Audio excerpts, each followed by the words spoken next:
Hello friend, welcome to S T tutorial YouTube channel. Friends, हम लोग civics revision class का आज 71वां part देखेंगे, जो आपके टीजीटी, पीजीटी, जीआईसी प्रवक्ता परीक्षा सभी एग्जाम के लिए काफ़ी महत्वपूर्ण है।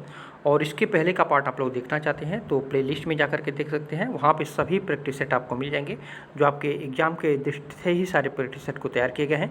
तो वीडियो को अंत तक जरूर देखिएगा। अगर वीडियो अच्छा लगे तो चैनल को सब्सक्राइब कर लीजिएगा, लाइक कीजिएगा, दोस्तों में शेयर भी कर दीजिएगा, बेल आइकन पर प्रेस कर लीजिएगा ताकि आने वाली वीडियो का नोटिफिकेशन सबसे पहले मिल सके। तो चलिए क्वेश्चन को शुरू करते हैं। आज का पहला प्रश्न है, स्वतंत्रता की समस्या एकमात्र हल है कि वह समानता में निहित होती है। यह कथन किसका है? तो यह कथन है पोलार्ड का। सी ऑप्शन आपका इसमें करेक्ट हो जाएगा। स्वतंत्रता की समस्या का एकमात्र हल है कि वह समानता में निहित है। ये कथन जो है पोलार्ड का है। सी ऑप्शन करेक्ट होगा। अगला प्रश्न है, नागरिकता प्राप्त करने का निम्न में से कौन सा साधन है? तो सही उत्तर हो जाएगा जन्म के आधार पर। ए ऑप्शन आपका करेक्ट हो जाएगा। भारतीय संविधान के भाग 2 में अनुच्छेद 5 से लेकर के 11 तक नागरिकता के संबंध के बारे में है और भारत में एकल नागरिकता पाई जाती है। भारत में नागरिकता 5 प्रकार से प्राप्त की जा सकती है। पहला है आपका जन्म से, ठीक है। दूसरा है वेश परंपरा से, ठीक है। दूसरा है वेश परंपरा से। तीसरा है आपका पंजीकरण से, ठीक है। चौथा है आपका देशीकरण से और पांचवा है आपका भूमि के अर्जन के द्वारा, ठीक है। तो 5 प्रकार से हम नागरिकता प्राप्त कर सकते हैं। इन पांचों को आप लोग याद रखिएगा। इस प्रश्न के अनुसार ए ऑप्शन आपका इसमें सही हो जाएगा। अगला क्वेश्चन है, भारतीय संसद ने नागरिकता अधिनियम पारित किया था। तो नागरिकता अधिनियम कब पारित किया भारतीय संसद ने? तो बी ऑप्शन सही हो जाएगा 1955 में। अनुच्छेद 11 के अंतर्गत जो है संसद को नागरिकता के संबंध में विधि बनाने की शक्ति दी गई है, जिसके तहत जो है संसद द्वारा भारतीय नागरिकता अधिनियम 1955 पारित किया गया है। और इस अधिनियम में वर्ष 1986, 92, 2003 और 2015 में जो है संशोधन किया गया। और इस अधिनियम के अनुसार जो है भारत में नागरिकता 5 प्रकार से दी जा सकती है। हम लोग देखें अभी, पहला जन्म से था, दूसरा परंपरा से था, वंश परंपरा से था, तीसरा पंजीकरण से था, चौथा देशीकरण से था और पांचवा भूमि अर्जन से था, ठीक है। तो यहाँ पे भी ऑप्शन आपका करेक्ट हो जाएगा। अगला क्वेश्चन है, लोकतंत्र जनता का, जनता के लिए, जनता के द्वारा शासन है। लोकतंत्र की यह परिभाषा किस विद्वान की है? तो ये परिभाषा है अब्राहम लिंकन का, ठीक है। ए ऑप्शन आपका करेक्ट हो जाएगा। अब्राहम लिंकन ने बताया था लोकतंत्र जो है वो जनता का है, जनता के लिए है, जनता के द्वारा शासन है। तो यहाँ पे ए ऑप्शन आपका करेक्ट हो जाएगा। लोकतंत्र के लिए एक भारतीय राजनीतिज्ञ जो थे डॉक्टर बेनी प्रसाद, इन्होंने एक परिभाषा दिया था। ये भी बहुत ही महत्वपूर्ण है, इसको भी याद रखिएगा। प्रजातंत्र को जीवन का ढंग मानते हैं। यह इस पर आधारित है कि प्रत्येक व्यक्ति के सुख का उतना ही महत्व है जितना कि अन्य लोगों के सुख का हो सकता है, और किसी व्यक्ति को किसी अन्य व्यक्ति के सुख का साधन नहीं समझना चाहिए। यही क्या है? प्रजातंत्र है। तो ये कहा था डॉक्टर बेनी प्रसाद ने। तो इन दोनों परिभाषाओं को आप लोग याद रख सकते हैं और इस प्रश्न के अनुसार ए ऑप्शन आपका सही हो जाएगा। अगला क्वेश्चन है, पॉलिटिक्स नामक पुस्तक की रचना किसने की थी? तो ये अरस्तु की पुस्तक थी। बी ऑप्शन करेक्ट हो जाएगा। पॉलिटिक्स अरस्तु की महानतम रचना है, जिसे राजनीति शास्त्र पर लिखी गई बहुमूल्य निधि मानी जाती है। और अरस्तु के और बहुत सारे पुस्तक हैं। अपोलॉजी, ठीक है, अपोलॉजी, सिम्पोजियम, रिपब्लिक हो गया, स्टेटमैन हो गया, लाज हो गया, ये सभी पुस्तकें जो हैं किसके हैं? तो ये सभी पुस्तकें आपका प्लेटो के हैं, ठीक है। प्लेटो के पुस्तकें अपोलॉजी, सिम्पोजियम, रिपब्लिक, स्टेटमैन, लाज, ये सभी पुस्तकें किसके हैं? प्लेटो के हैं। और अरस्तु की पुस्तक है पॉलिटिक्स। तो यहाँ पे भी ऑप्शन आपका करेक्ट हो जाएगा। अगला क्वेश्चन है, राज्यों का वर्गीकरण सर्वप्रथम किसने किया था? राज्यों का वर्गीकरण सर्वप्रथम किसने किया था? तो ये अरस्तू ने किया था, ए ऑप्शन करेक्ट हो जाएगा। राज्यों का वर्गीकरण सर्वप्रथम अरस्तू ने किया था और इन्होंने राज्यों और संविधानों का यह वर्गीकरण जो है दो आधार पर किया था। पहला संख्या के आधार पर और दूसरा किया था नैतिक के आधार पर। ठीक है, तो इन दोनों पॉइंट को भी याद रखिएगा। यहाँ पे ए ऑप्शन आपका सही हो जाएगा। अगला क्वेश्चन है प्रत्यक्ष लोकतंत्र वाला देश कौन सा है? प्रत्यक्ष लोकतंत्र, तो वो है स्विट्जरलैंड, डी ऑप्शन करेक्ट हो जाएगा। ठीक है, प्रत्यक्ष लोकतंत्र का उदाहरण स्विट्जरलैंड है।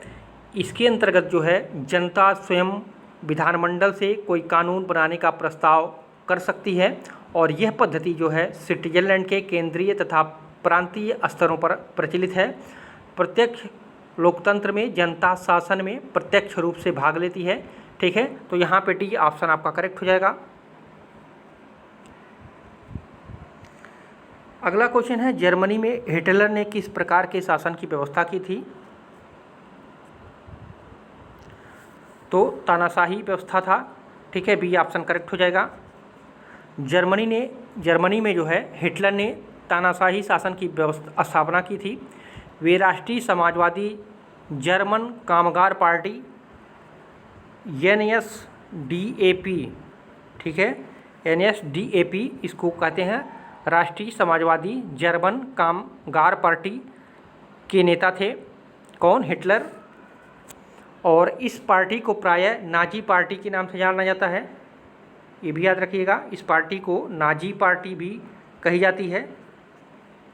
और इस पार्टी की स्थापना जो हुई थी, नाजी पार्टी की स्थापना जो हुई थी 1918 में हुई थी। ठीक है, तो सारे पॉइंट को याद रखिएगा। यहाँ पे बी ऑप्शन करेक्ट हो जाएगा। अगला क्वेश्चन है राज्य साधन है साध्य नहीं, यह सिद्धांत किसका है? तो ये सिद्धांत है उदारवाद का, ए ऑप्शन करेक्ट हो जाएगा। राज्य साधन है साध्य नहीं है, यह सिद्धांत उदारवाद का है।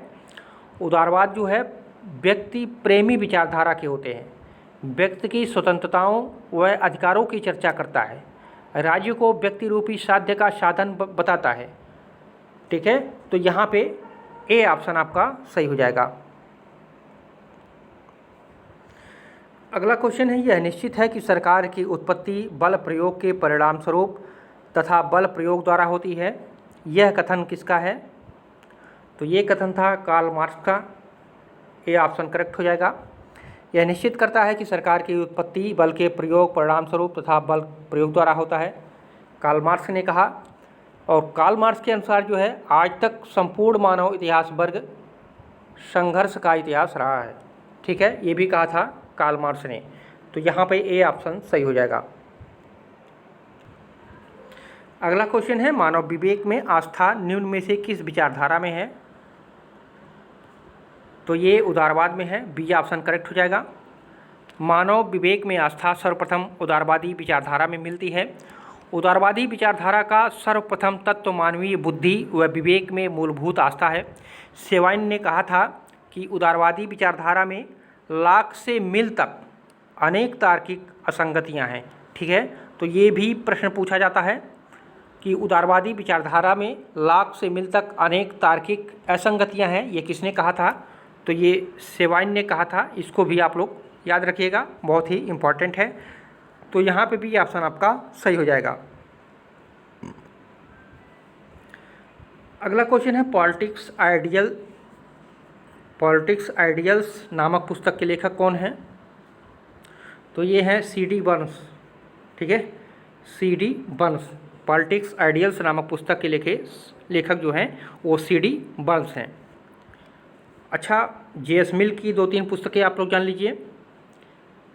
Principal of political economy, essays on liberty and representative government, ये दोनों पुस्तकें इंपॉर्टेंट हैं और ये J.S. मिल की हैं।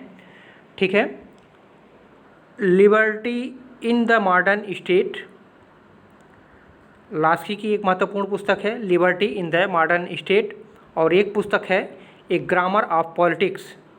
ये दोनों पुस्तकें किसकी हैं? लास्की की हैं। ये दोनों महत्वपूर्ण हैं। ठीक है, तो J.S. मिल और लास्की का ये दोनों पुस्तक और पॉलिटिक्स आइडियल्स CD बंस की। ठीक है, तो ये सभी पुस्तकों को आप लोग याद रखिएगा। यहाँ पे प्रश्न के अनुसार ए ऑप्शन सही हो जाएगा।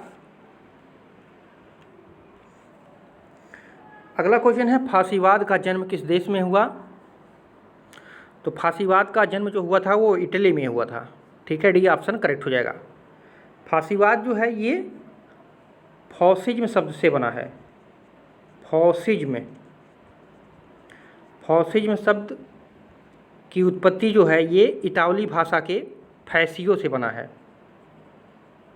फैसियो, इतालवी भाषा के फैसियो से बना है, जिसका अर्थ होता है समूह या गट्ठर।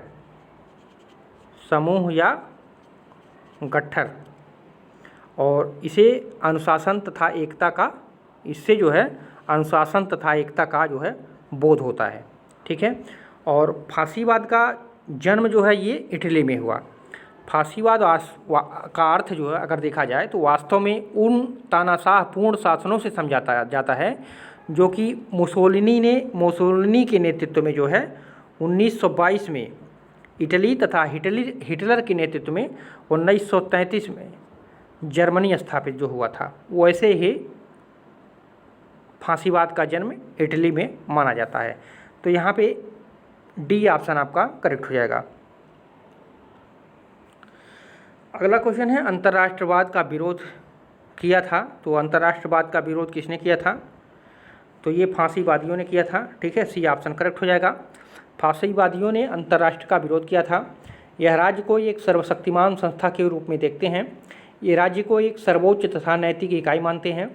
इस संबंध में मुसोलिनी का कहना था कि सब कुछ राज्य के अंदर है, राज्य के बाहर और राज्य के विरुद्ध कुछ नहीं भी है। ठीक है, तो इसको भी आप लोग याद रखिएगा। यहाँ पे सी ऑप्शन करेक्ट हो जाएगा। अगला क्वेश्चन है द्वंद्वात्मक भौतिकवाद का सिद्धांत निम्न में से किसका है? तो द्वंद्वात्मक भौतिकवाद का सिद्धांत किसका है? तो ये वैज्ञानिक समाजवाद का है। ए ऑप्शन करेक्ट हो जाएगा। ठीक है, कार्ल मार्क्स को वैज्ञानिक समाजवाद का जनक माना जाता है। ठीक है, मार्क्स के सिद्धांतों को ही मार्क्सवादी कहा जाता है। इसके बहुत ही प्रमुख सिद्धांत में एक है वैज्ञानिक समाजवाद, द्वंद्वात्मक भौतिकवाद का सिद्धांत, ये प्रमुख माना जाता है। इसके अलावा एक है इतिहास का भौतिक व्याख्या, वर्ग सिद्धांत, वर्ग संघर्ष का सिद्धांत, और एक है अतिरिक्त मूल्य का सिद्धांत। ये सभी सिद्धांत जो हैं कार्ल मार्क्स के हैं। ठीक है, तो सारे पॉइंट को याद रखिएगा। यहाँ पे ए ऑप्शन आपका सही हो जाएगा।